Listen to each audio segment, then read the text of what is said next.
Не знаю, как в вашей стране, а у нас, когда нефть дешевеет, бензин дорожает. Поэтому сколько мог, столько заправил. Говорят, что в Соединенных Штатах скупают все подряд, продукты, вещи и все прочее. Но у россиян скупать это все денег нет. А вот бензин у нас скоро подорожает, поэтому я решил заправиться впрок. Хоть чуть-чуть. А в новостях сказали, что бензин подешевел. Ну правильно, если считать в долларах, то, конечно, подешевел. Хе-хей! Hello, friends! Здравствуйте, друзья! Сегодня 14 марта 2020 года. Я нахожусь практически в лесу. Здесь коронавируса нет, поэтому никто не помешает мне с вами пообщаться. Расскажу последние новости о принятых мерах правительством России для борьбы с коронавирусом. Мэр Москвы объявил дополнительное распоряжение. С понедельника вводится свободное посещение школ. Решать, продолжает ли ребенок ходить в школу или остается дома, будут родители. Для детей, которых родители временно забрали из школы, администрации учебных заведений постараются обеспечить продолжение образования в дистанционной форме. При этом обычные занятия в школах будут продолжаться. Свободное посещение школ будет действовать до особого распоряжения. Как эта новость касается непосредственно меня и моего ребенка? На основании чего я должен принимать решение о том, будет ходить мой ребенок в школу или не будет?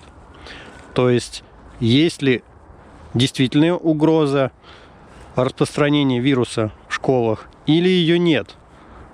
Исходя из каких данных я должен принимать такое решение? Это первый вопрос.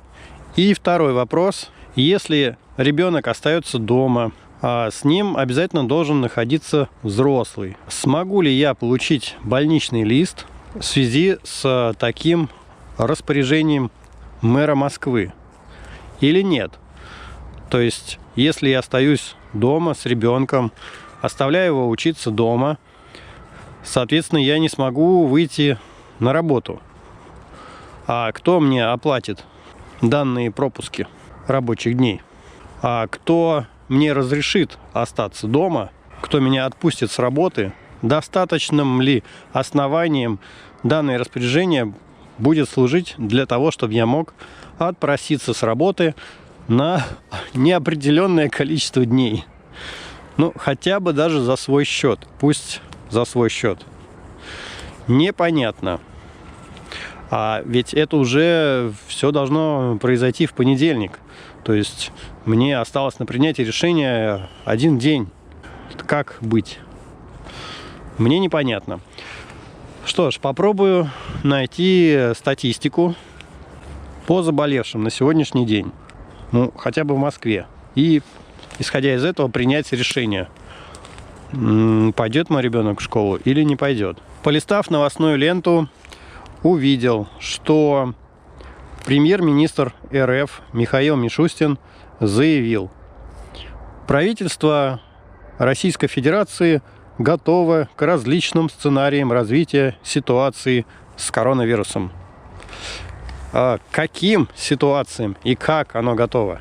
Мне скажите, вести ребенка в понедельник в школу или не вести? Вот в чем вопрос. Ладно, полистаю дальше. Пока искал статистику, вышел в город из леса. Город живет своей обычной жизнью. Гуляют школьники, гуляют на площадках дети. Школьникам можно даже позавидовать. Возможно, их родители уже приняли решение, что они в школу не пойдут, поэтому они могут спокойно, беззаботно гулять и общаться. Вот тоже интересный момент. В школу им ходить не рекомендуют, а на улицу погулять с друзьями, в принципе, никто такого запрета или рекомендации быть дома, опять же, никто из правительства не дает. Итак, нашел статистику. В Москве на 14 марта По официальной статистике подтвержденных случаев заболевания коронавирусом 25 человек. Не знаю, как относиться к этому. Это вроде немного, потому что в Москве людей 10 миллионов, а зараженных всего 25 по официальной статистике.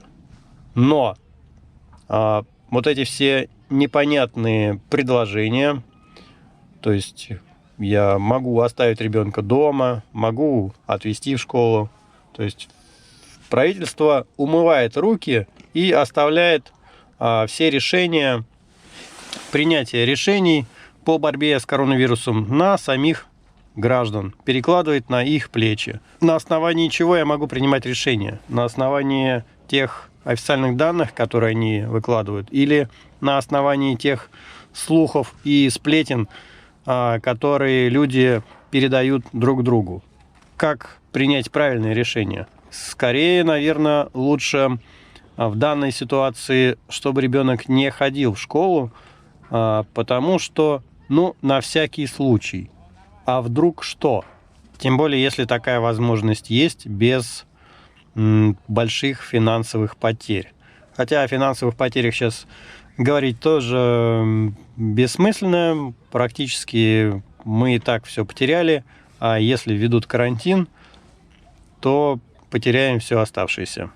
Пока искал статистику, наткнулся на новость, что Дерипаска, есть такой российский олигарх, я не знаю, российский он теперь. Насколько я сейчас знаю, у него несколько гражданств, в том числе он гражданин Соединенных Штатов Америки. Он призвал ввести карантин по всей России. Интересно, откуда у него данные, основываясь на которые он предложил ввести карантин по всей стране. Те данные, которые я нашел, не предвещают вроде как карантина по всей стране. Или нам что-то не договаривают, или я что-то не знаю, я что-то не понимаю, как распространяется этот вирус, насколько он опасен. Информация с официальных источников противоречивая. Правительство РФ молчит, выступает Дерипаска. Кто такой Дерипаска для России? Это просто бизнесмен. То есть ни к здравоохранению не относится, ни к правительству как таковому не относится. Кто такой мэр Москвы? Всего лишь мэр Москвы, который предложил свободное посещение школ. Непонятно, как это юридически будет оформлено. Вот если ребенок будет дома, он пропустит занятия, а потом ему сдавать экзамен, он не сможет сдать экзамен, потому что не посещал школу по, собственно говоря, получается, инициативе родителей. То есть и я даже претензий к школе не могу предъявить. А кому мне потом предъявлять претензии? К мэру Москвы? Опять же, как я ему предъявлю, потому что он всего лишь порекомендовал на мое усмотрение. То есть хочешь — приводи, не хочешь — не приводи. Дело твое. Вот так происходит забота о гражданах в стране Россия. На сегодня это вся информация. Спасибо, что уделили время. До свидания. Надеюсь, еще увидимся. 760 километров по старой цене я могу проехать. Эх.